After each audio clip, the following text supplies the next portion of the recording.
Velina me ke aloha. I am Kumumaile from the island of Molokai, coming to you with our MANAʻo Monday ʻōlelo no ʻeau for the day. And it is e pū paʻakai kākou, which means let us salt our food together. E pū is telling everyone to come together. Paʻakai, salt from the sea. Kākou, all of us. So it's a really nice poetic way to say, time to eat. Whenever I cook, I always go, e pū paʻakai kākou. So let's try it all together. E hoʻopili mai. ʻAʻohe.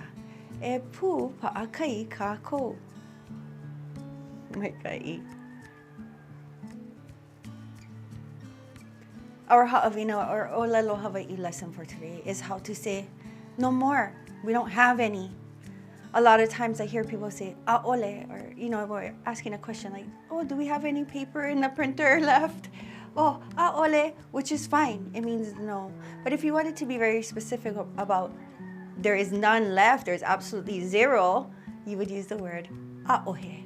Sounds a lot like ʻaʻole, but you replace the L with an H. So let's try that all together. ʻAʻohe. Mai ka iloa. Ahui ho.